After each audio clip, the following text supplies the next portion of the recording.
So hello guys, what's up and welcome back to my YouTube channel.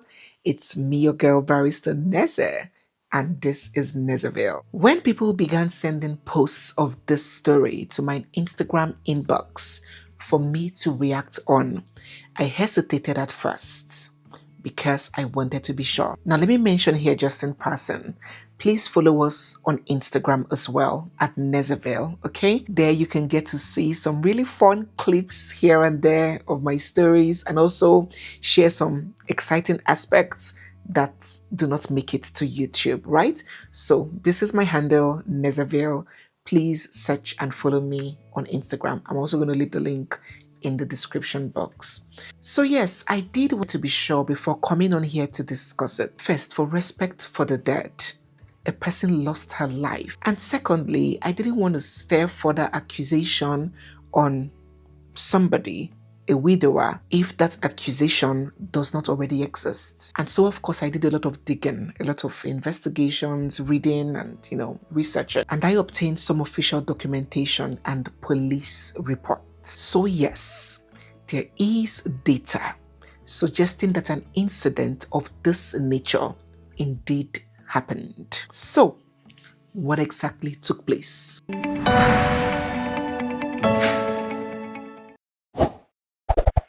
As I mentioned, I did get a lot of posts forwarded to me on this lady called Mrs. Henrietta, who is said to have died from emotional abuse and psychological torture, which was meted out to her by her husband. And a lot of people were curious.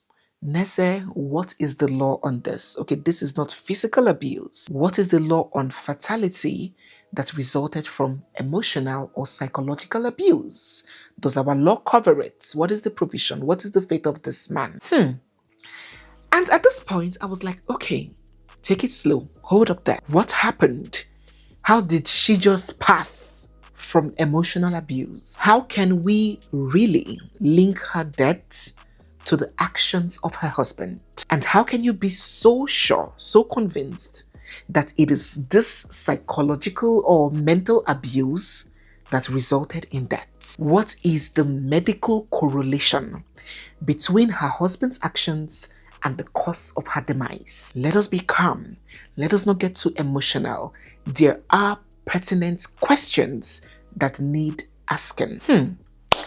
Before we proceed, permit me to remind us once again, very briefly, of a company that I brought to us called HEARTBREAK. HEARTBREAK is a digital marketing agency. They're into website designing and development. You're a small business, you need a small website where people can click on and see what you do. They're into designing that. They're into social media management. You want to start a YouTube channel. You want to start a Facebook channel. You want your business to be on Instagram. You want to create content, but you're busy. You don't have time to do all the groundwork. They're into that and so much more. Brand reputation, training, video production and editing, online advertisements, so much. So if you have need for their service, I'm going to leave a link to chat them directly on WhatsApp or contact them via email or Instagram. Check them out, do your due diligence, and make the best of their offerings. Thank you. Now let's go back to this video. So yes, I raised those pertinent questions that needed asking. How and what is the correlation between her husband's actions and her cause of death? And these people were like, oh, she died of hypertension. According to the story, Henrietta got suspicious of her husband's movements. She was suspecting that her husband was having an affair, and so she cloned his WhatsApp and got access to read his chats, and she saw what her eyes couldn't take. According to the story, she obtained over 600 screenshots showing her husband's affair a bridesmaid, what shall I call her, to a fellow groomsman. So when the man got married to this lady, to the Henrietta woman that passed, a woman formed part of his groom's train. You know, these days women now join men to be groomsmen. I have never seen a man with an evening dress being part of the bridal shower or maid of honor. But we women, we have carried our oversabi again. We will do bridal shower, we'll do groomsmen. So according to the story, this lady that the man was having a sexual relationship with was amongst his groomsmen. Little did the wife know that they were sleeping with each other, allegedly. And so she saw all of these very, very nasty text messages. So nasty. Just some of them that, oh, if you read, you would almost puke. And so this lady, who is married, is alleged to have been in a sexual relationship with Henrietta's husband.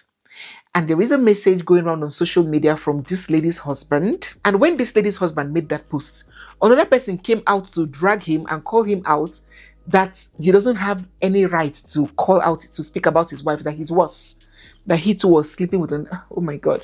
It was just a chain of adulteries. Can we see how cheating and infidelity can wreck and ruin lives? Ruin the home, ruin the family, and ruin lives? You see the ripple effect. Marriages can be faced with several challenges. Marriages can come with several challenges. Sometimes it's finances, sometimes it's children, sometimes it's grief and loss. There's so many things. But most couples overcome and get more bonded and stronger together. But when a third party comes in, either from the woman or from the man, that marriage never remains the same. So this situation was from one connecting adultery web to the other. And according to the story, Henrietta couldn't survive the messages that she saw. She couldn't survive her husband's affair. She couldn't survive the betrayal. Her blood pressure rose, shot off the roof, and she slumped and died. So according to the story online on how Henrietta met her husband, Henrietta was a businesswoman. She ran an NGO, a non-governmental organization, non-profit, and she was in charge of an IDP camp in Benue State. So for those that do not know, in areas that are suffering insurgency, there are internally displaced persons camps. It has become a source of business and income for people. So they get monies from government and other organizations and, house, care for displaced people. And that was the kind of engagement that Henrietta did. So she was seeing money. She was doing fine. She boarded an Uber, and coincidentally, the Uber driver was her husband, according to the story online. They got talking, they exchanged contacts, and they began dating. And so they got married. And when they came out on social media to share their story, so many of our Nigerian men were like, oh yes, this is a good woman. A lovely and wonderful woman. If you like, you Nigerian girls, stay there. Say you cannot marry someone that you are doing better than. You go old for your papa house. You go tay, So there was a lot of drama with that marriage on social media. And the fact that she married her Uber driver was not the only thing that caused the drama and attention. The husband's vows during their wedding was also a cause for attention. Listen to what he said on his wedding day. Asakuna, what's the problem? I don't believe me. Today I'm 34 years old and I'm getting married. My wife is somewhere in there. Call up and tell her, baby, you are spending the rest of your life with me. I promise to give you problems, to ensure you don't sleep well at night. On the days you are annoying, I promise to give you drama. I'll give you love in dramatic ways. I'll give you problems. I'll give you abnormal. I'll give you wahala. I'll give you issues. But you are there to make it all easy for me. So, just 11 months after this marriage was barely 1 year old, Henrietta has died under what we can now term suspicious circumstances. And her husband is being held responsible for her demise. Let us get details on what her family has to say about their daughter's relationship, marriage, and passing. A family whose daughter died 11 months into her marriage has urged the police to probe her sudden and suspicious death. In a petition dated 11th of August and signed by Joe Agbata, late Henrietta's elder brother, the family raised suspicion over the cause of her death on the 31st of July, accusing her husband, Sefa Awen, of negligence, financial exploitation, and domestic abuse. In the petition, a copy of which was made available to Premium Times, the Agbata family urged the Assistant IGP in Zone 4 Makurdi to order an autopsy and coroner's inquest into Mrs. Awen's death. According to the document, Mrs. Awen had been battling chest pain for about a week and requested medical care on the evening of the 31st of July. At about 6:30 p.m., her husband reportedly picked her up from her workplace at the International Market IDP camp in Makurdi. Despite her gasping for breath and being unable to walk short distances properly, she pleaded with him to take her to the hospital, which was just 600 meters away, but Mr. Awen refused and insisted they go home first. A staff member of the family-owned NGO, where Mrs. Awen served as executive director, reportedly witnessed this conversation and later relayed it to her family. By 8:19 p.m., what is that, about 2 hours from 6:30? Mr. Awen allegedly told the petitioner's wife over the phone that he had taken his wife to the hospital. So the late woman's husband told the wife of her brother. However, when her brother, Mr. Agbata, rushed to the facility before 9 p.m., the deceased was already dead and cold to the touch, the petition noted. Medical staff on duty reportedly confirmed that she had died for a while before being brought in. The family raised suspicions about what transpired between 6:30 p.m. and 7:40 p.m., the critical window in which Mrs. Awen's health deteriorated fatally. Now, adding to their concerns, the family said that they were sidelined from their daughter's burial arrangements, that they only got to receive a program of burial on WhatsApp, which their cousins stumbled on via social media. Copy of the burial program also attached as exhibit. Now, let us go into the allegations of exploitation and abuse. They alleged that he sold their mother's Toyota Highlander SUV, which he collected from Henrietta, promising to replace it, but he never did. Instead, he allegedly bought himself a Toyota Camry. He forced Henrietta to loan him 4 million naira from the NGO's funds, which he partly used to buy land. He pressured her to step down as executive director of the family's NGO and hand over control to him. Just weeks after their wedding, he subjected her to psychological, emotional, and physical abuse, including ignoring her calls for help during a health crisis in March this year. In one alleged incident shortly after their wedding, staff of the NGO were summoned by Mr. Awen and told, "Since you have always disrespected me, I have gone for the boss, and now I have her in my pockets." The family is alleging that is what this husband told one of the staff. And according to the petition, the lady confided in family members about threats and abuse, but pleaded with them not to intervene for fear of worsening the situation. They said that the lady had already resolved to end the marriage and was waiting to secure funds to further her studies abroad. They claimed that the very day after his wife's death, on the 1st of August, Mr. Awen addressed the staff of the NGO with the words, "As you all know, Madam is officially dead now.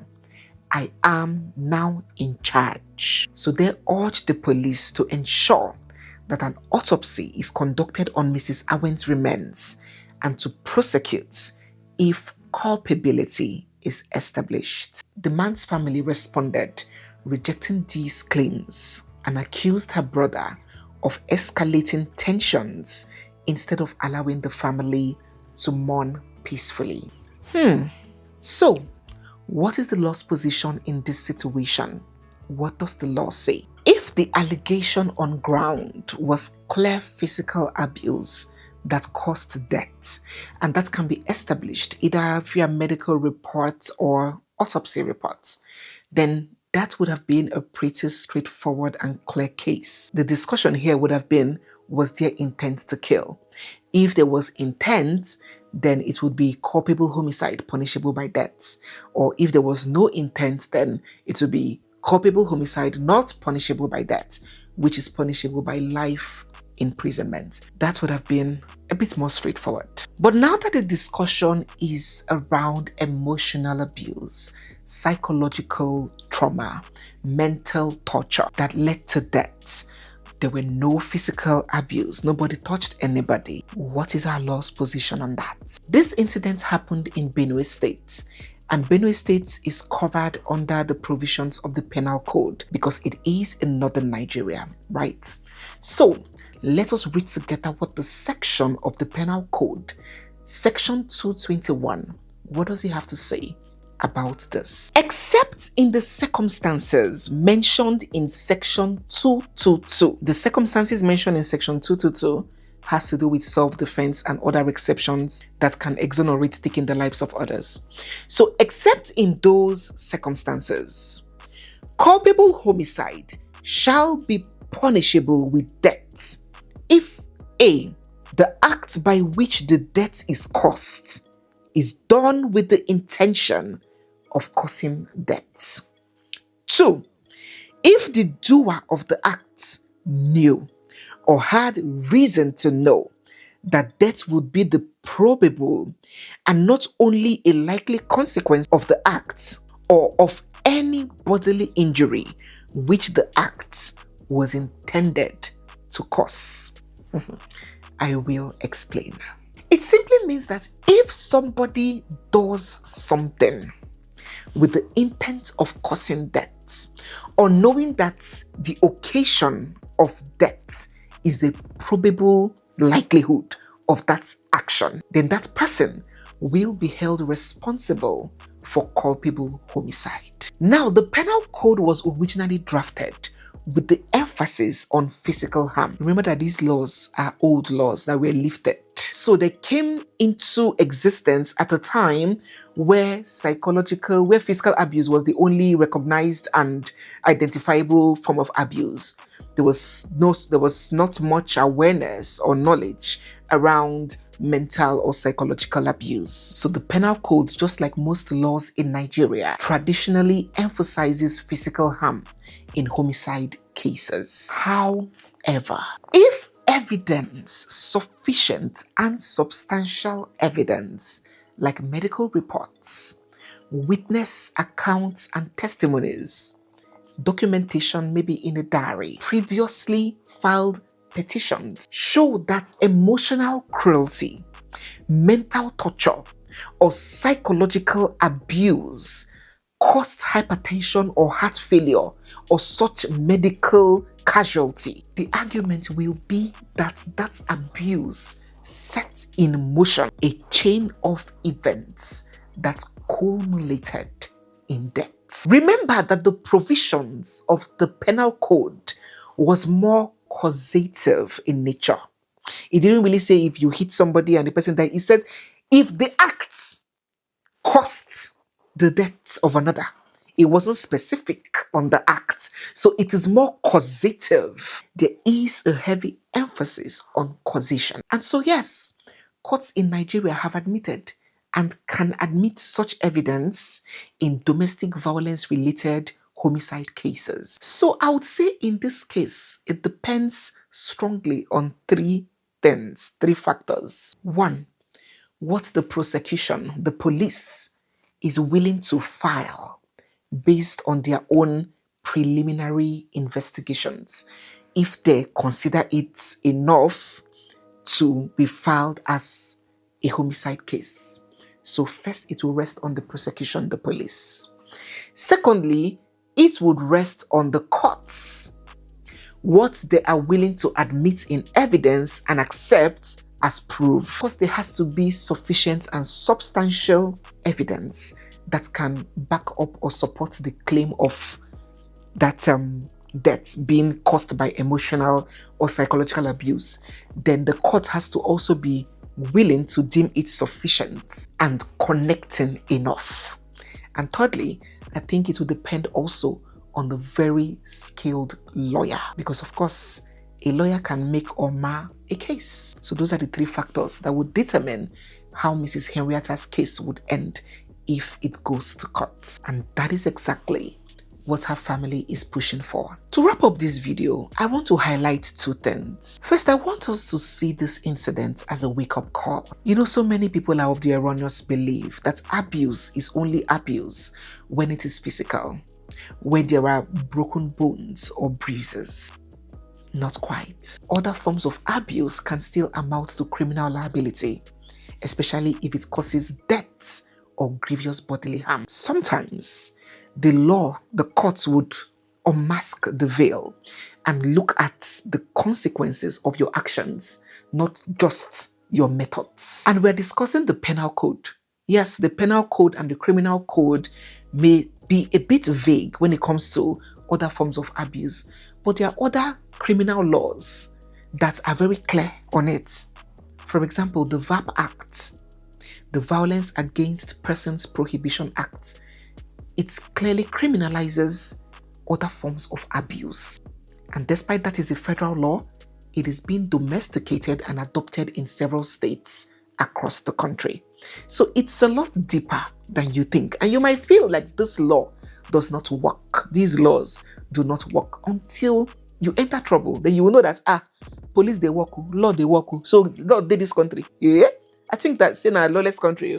If you now jam a family that have the resources, that have the time, the energy, and the determination to get you down, then you will know that those laws exist for a reason. So let us be careful. And that is what we preach here almost all the time. Do not capitalize on marriage as a reason or an excuse to maltreat somebody's child, somebody's daughter, or somebody's son. And I'm talking to both men and women because yes, the prevalence is higher when it comes to the women because of peculiarities, illiteracy, culture, poverty, patriarchy, the legal structure. The incidence of women being abused and maltreated in marriages is higher. That's a fact. There's no need to argue about that. But let us still not be completely blind to the fact that there are so many men that are suffering terribly in their marriages. So if the marriage don't tire you, you see, anything that has a beginning can have an end. It's everybody came to this world as a single human being. Even twins came one by one. Two of them didn't pop out piam. Do you understand? So if the marriage has don't tire you, instead of staying there maltreating someone's child, have you ever heard of that thing they call divorce? Utilize it, because divorce is now better than death. Because it might be possible that you do not even have any direct blame or hand in that person's death, but because of the history, your history of maltreating that person, if something happens to that person, you go explain tire. Just as we have with Osinachi. Do you know that it might be possible that he was not the immediate cause of her death? He didn't cause her death, but because of the history of abuse and maltreatment, he go explain tire. Nobody wants to hear that he has been convicted to die. So this thing you are doing today that we're begging you, stop maltreating your wife. Stop it. Stop it. We're begging you now. Let it not get to the stage where you will find yourself in a place where you never anticipate. Let us be careful with this thing called marriage. And secondly, I believe that we human beings, everybody, I know it might be difficult though, but it's something that you can consciously build. I believe that everybody should have some shock absorber. Not to live as a perpetual pessimist or be cynical about everything. No, you can still expect the best, hope for the best, be positive about the future. But there should be a small expectation that in life, anything can happen. It's not about being a negative person. As a matter of fact, I'm a very, very, very highly positive person. But in any dealings with a human being, you need to know that a human being is a human being. A human being can never, ever be God. So give that little room of, in case of incasity, as we call it, so you don't drop down and die. If all things happen and end well and fine, glory to God, all thanks to God. But if it doesn't, at least you'll be able to hold yourself small. Even if you cry, even if you're in pain, you'll be able to bear it small. Not like you just collapse and give way. and just drop down and that's the end of you. Please, ladies and gentlemen, small shock absorbers are very important in any dealings with human beings. Well, I'll follow up on this case and see how it ends. And if there's any important updates that comes up, I will bring it to your notice. So if you're new here, you're seeing my face for the first time, or if you've been watching without subscribing, don't forget to hit the subscribe button, give this video a big thumbs up, drop all your thoughts down in the comment section on everything that we have discussed and what you think. Do you actually think that the law should criminalize psychological and mental abuse? Should that come under culpable homicide, or is that too much? Do you think that sentencing anyone to long years imprisonment for a harm that cannot be appraised is too vague and too risky and too much? Or do you think that it is very, very important considering what is happening in marriages now? Let us get your thoughts down in the comment section. So guys, yes, we have come to the end of today's video. If you're new here, you're seeing my face for the first time, or if you've been watching without subscribing, don't forget to hit the subscribe button, give this video a big thumbs up, drop your thoughts down in the comment section, and stay glued for we have so much more coming your way. It's me, your girl barrister Neze, and this is Nezeville. I'll see you guys in my next one. For now, bye.